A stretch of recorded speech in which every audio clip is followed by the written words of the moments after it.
আসসালামু আলাইকুম। দেশের সংবাদে আপনাদেরকে স্বাগত জানাচ্ছি। আমি আদিবা সুলতানা শারমিন। শুরুতেই জানিয়ে দিচ্ছি শিরোনামগুলো।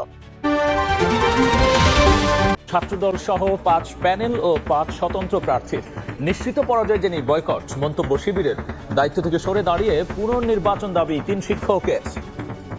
বিজয় ব্যাহত করতে ইউনিভার্সিটি প্রশাসন জামাত শিবিরের সাথে এক হয়ে ইলেকশন ইঞ্জিনিয়ারিং এর ব্যবস্থা করেছে। এই অসঙ্গতিগুলো স্পষ্ট তুলে ধরে আমরা এই ভোটকে বর্জন করলাম। শিক্ষার্থীরা আমাদেরকে যদি গ্রহণ করে তা তো আমরা মেনে নেব, গ্রহণ না করলে মেনে নেব। নিশ্চিত পরাজয় জেনে মূলত তারা ভোট বর্জন করেছে আর কি। অন্যায় চলছে শিক্ষার্থীদের সঙ্গে এবং এক ধরনের নাটক চলছে। সকলের আকাঙ্ক্ষা পূরণের জন্য একটা ভালো নির্বাচনের লক্ষ্যে কোনো তফসিল ঘোষণা করা উচিত।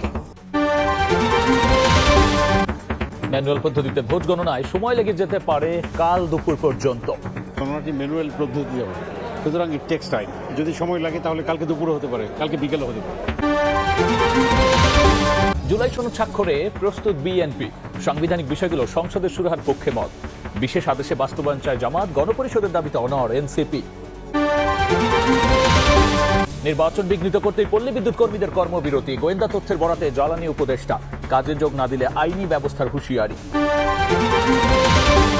রাতের ভোটে সহযোগিতার বিনিময়ে ধানমন্ডিতে নেন বিলাসবহুল ফ্ল্যাট। সচিব, কমিশনার সহ 12 সাবেক কর্মকর্তাকে দুর্নীতি দমন কমিশনের তলব। 2 ঘন্টার বৃষ্টিতে শাহজালাল বিমানবন্দরে প্রবেশ পথে হাঁটু পানি, যাত্রীদের চরম ভোগান্তি। প্রাইভেট কারে 5 থেকে 6 গুণ বেশি ভাড়া নেওয়ার অভিযোগ। বিশৃঙ্খলা, উত্তেজনা আর বর্জনের মধ্য দিয়ে শেষ হলো জাকসু নির্বাচনের ভোট গ্রহণ। নানা অভিযোগ তুলে একে একে নির্বাচন বর্জনের ঘোষণা দেয় ছাত্রদল সহ 5টি প্যানেল ও 5 স্বতন্ত্র প্রার্থী। শিবির সমর্থিত প্রার্থীরা বলেছেন, নিশ্চিত পরাজয় জেনেই ভোট বয়কটের এই ঘোষণা। এদিকে নির্বাচনী দায়িত্ব থেকে সরে দাঁড়িয়েছেন জাতীয়তাবাদী ফোরামের 3 জন শিক্ষক। তারা পুরো তফসিলের মাধ্যমে নতুন নির্বাচনের দাবি জানিয়েছেন। এদিকে নির্বাচন কমিশন জানিয়েছে, ম্যানুয়াল পদ্ধতিতে ভোট গণনার জন্য ফল পেতে সময় লেগে যেতে পারে শুক্রবার দুপুর পর্যন্ত। ভোট গ্রহণ শেষ হওয়ার ঘণ্টাখানেক আগে জাকসু নির্বাচন বর্জন করে ছাত্রদল সমর্থিত প্যানেল। জামায়াতের সরবরাহ করা ব্যালটে ভোট গ্রহণ যথাসময়ে কেন্দ্রে পোলিং এজেন্ট ঢুকতে না দেওয়া, প্রার্থীদের কেন্দ্র পরিদর্শন করতে না দেওয়া, ফজিলাতুন্নেসা হলে জাল ভোট এবং ভিভি প্রার্থীকে হেনস্থার অভিযোগ করে ছাত্রদল। ভোট ইঞ্জিনিয়ারিং এর মাধ্যমে কোনো প্রার্থীকে সুযোগ দেওয়া হয়, কোনো প্রার্থীকে ভিভি দিয়ে বের করার চেষ্টা করা হয়, সেই নির্বাচনে অবশ্যই জাতীয়তাবাদী ছাত্রদলের প্যানেল যুক্ত থাকতে পারে না, যুক্ত থাকবে না।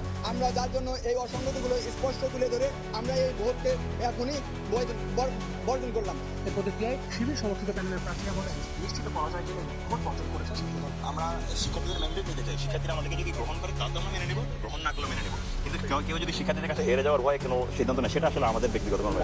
যেহেতু জাল ভোট বা কারচুপির কোনো ঘটনা ঘটেনি, আমি মনে করি এখানে নির্বাচন বা বয়কটের কোনো প্রশ্ন আসে না। সেক্ষেত্রে হচ্ছে এখন হচ্ছে ছাত্রদল যেহেতু বর্জন করছে, তারা আসলে হেরে যাওয়ার যে ভয়, হেরে যাওয়ার নিশ্চিত পরাজয় জেনে আর মূলত তারা ভোট বর্জন করেছে আর কি। অব্যবস্থাপনার অভিযোগ এনে নির্বাচনের দায়িত্ব থেকে সরে দাঁড়ানোর ঘোষণা দেন জাতীয়তাবাদী ফোরামের কয়েকজন শিক্ষক। অন্যায় চলছে শিক্ষার্থীদের সঙ্গে এবং এক ধরনের নাটক চলছে। এখানে আসলে আমি যে দায়িত্বটা পালন করছি, সেই দায়িত্ব পালন করে আর কি করব, সেই জায়গা থেকে আমি নিজেকে উইথড্র করে নিয়ে এসেছি। সকলের আকাঙ্ক্ষা পূরণের জন্য একটা ভালো নির্বাচনের লক্ষ্যে কোনো তফসিল ঘোষণা করা উচিত।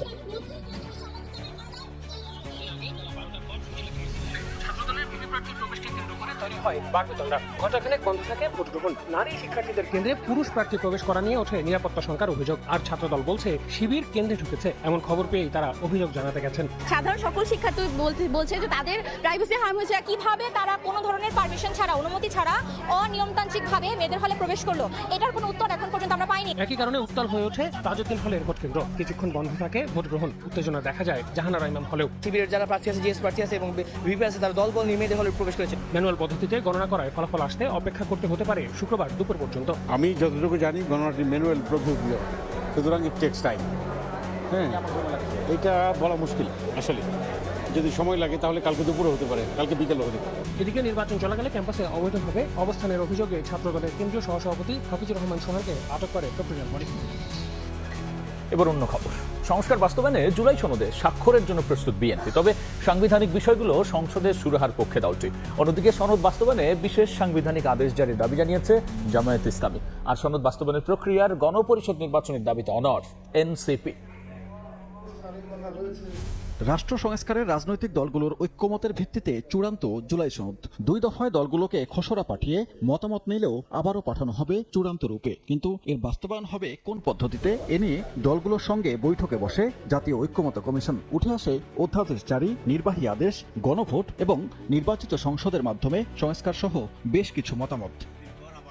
সাংবিধানিক সংস্কারের ক্ষেত্রে নিজেদের মতামত তুলে ধরে জামায়াতে ইসলামী। সংবিধানের অনেক ধারা অকার্যকর দাবি করে দলটি বলছে জুলাই সনদ বাস্তবায়নের সবচেয়ে ভালো উপায় বিশেষ সাংবিধানিক আদেশ জারি। আমরা বলেছি এটাই উত্তম হবে গণভোট করার যে টাইম এবং অ্যারেঞ্জমেন্টের ইস্যু আছে অ্যাভয়েড করার জন্য। যদি এটা না হয় তাহলে জনগণের মতামতের ভিত্তিতে হবে এবং সেই জন্য আমরা গণভোটকে সাপোর্ট করি। তবে বিএনপি মনে করে এই পদ্ধতি অনুসরণ করে সাংবিধানিক পরিবর্তনের সুযোগ নেই। সংবিধান সংস্কারের দায়িত্ব ছেড়ে দিতে হবে নির্বাচিত সংসদের হাতে। আশু বাস্তবায়নযোগ্য যে কোনো সুপারিশ যেগুলো জুলাই সনদ অন্তর্ভুক্ত হয়েছে সেগুলো বাস্তবায়নাধীন আছে এবং সম্পূর্ণ বাস্তবায়ন করতে পারে বর্তমান অন্তর্বর্তীকালীন সরকার। জুলাই সনদের সমস্ত সুপারিশ বাস্তবায়নের জন্য অঙ্গীকারাবদ্ধ হয়ে রাজনৈতিক দলগুলো নির্বাচনী ম্যানিফেস্টোতে অন্তর্ভুক্ত করে জাতির কাছে প্রতিশ্রুতিবদ্ধ থাকবে যে যারাই ম্যান্ডেট পাবে পার্লামেন্টে যাবে তারা এগুলো বাস্তবায়নের জন্য অঙ্গীকারাবদ্ধ থাকবে। সংবিধান সংস্কারে গণপরিষদ নির্বাচনের দাবিতে অনড় এনসিপি। তারা বলছে রাজনৈতিক দলগুলো একমত হলে ডিসেম্বরে গণপরিষদ নির্বাচন সম্ভব। জুলাই সনদের সংবিধানের সাথে সম্পর্কিত বিষয়গুলোকে টেকসইভাবে বাস্তবায়নের জন্য গণপরিষদ নির্বাচনের মধ্য দিয়ে নতুন সংবিধান প্রণয়নের দাবি শুধু জাতীয় নাগরিক পার্টি এনসিপির দলীয় দাবি নয়, এটা জাতিকে মুক্তির দাবি। বৈঠক শেষে কমিশনের সহ সভাপতি অধ্যাপক আলী রিয়াজ জানান, সনদ বাস্তবায়ন প্রক্রিয়ায় এখনো একমত হতে পারেনি দলগুলো। সমস্ত রাজনৈতিক দল এ বিষয়ে দুটো বিষয়ে একমত হয়েছে। একটি হচ্ছে সুপারিশের যেসব বিষয় সংবিধান সংশ্লিষ্ট নয় সেসব বাস্তবায়নের জন্য অন্তর্বর্তী সরকার অধ্যাদেশ জারি করতে পারে। সুপারিশের যেসব বিষয় সরকারি বা সংশ্লিষ্ট কর্তৃপক্ষের আদেশ ও বিধি প্রণয়নের মাধ্যমে বাস্তবায়ন করা সম্ভব সেগুলো অন্তর্বর্তী সরকার এবং সংশ্লিষ্ট কর্তৃপক্ষ বাস্তবায়ন করতে পারে। 2 ধাপের সংলাপে 84টি সংস্কার বিষয়ে রাজনৈতিক দলগুলো একমত হয়েছে। এর মধ্যে রয়েছে নোট অব ডিসেন্ট সহ 19টি মৌলিক বিষয়। সনদ স্বাক্ষরের জন্য প্রতিটি রাজনৈতিক দলের কাছে 2 জনের নাম চেয়েছে কমিশন। আগামী জাতীয় নির্বাচন বিঘ্নিত করতেই পল্লী বিদ্যুৎ কর্মীদের কর্মবিরতি। এ নিয়ে গোয়েন্দা তথ্য রয়েছে বলে জানিয়েছেন জ্বালানি উপদেষ্টা। আর কাজে যোগ না দিলে দিয়েছেন আইনি ব্যবস্থা নেওয়ার হুঁশিয়ারি। সংশ্লিষ্টদের নিয়ে সচিবালয় জরুরি বৈঠকে কথা বলেছেন উপদেষ্টা। এদিকে পল্লী বিদ্যুৎ সমিতির কেনাকাটায় অনিয়ম খতিয়ে দেখতে গঠন করা হয়েছে 7 সদস্যের তদন্ত কমিটি। পল্লী বিদ্যুতায়ন বোর্ড ও পল্লী বিদ্যুৎ সমিতি একীভূতকরণ, চুক্তিভিত্তিক কর্মীদের স্থায়ী করা, চাকরিচ্যুতদের পুনর্বহাল সহ বিভিন্ন দাবিতে দেশের 80টি পল্লী বিদ্যুৎ সমিতির অন্তত 70টির কর্মকর্তা কর্মচারীরা রয়েছেন কর্মবিরতি ও গণছুটিতে।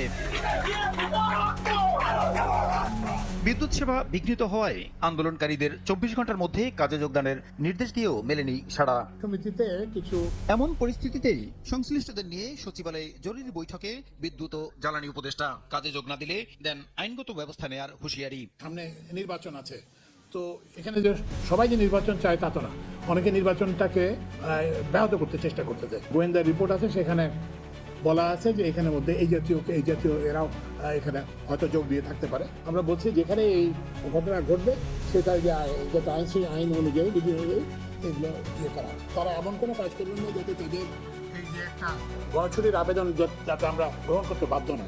বলেন, পুরনো লাইন মেরামত ও অবৈধ সংযোগ বিচ্ছিন্ন করার কারণে বাসাবাড়িতে গ্যাস সংকট দেখা দিয়েছে। বাসাবাড়ির গ্যাসের এইসব লাইন অনেক পুরনো, তো ওই জন্য এগুলো এখন যে রিপেয়ারের কাজ চলছে, অবৈধ সংযোগগুলো আমরা ডিসকানেক্ট করতেছি। গ্যাসের যে এই ঘাটতি মোকাবেলার জন্য আমরা বেশি করে এলএনজি আনা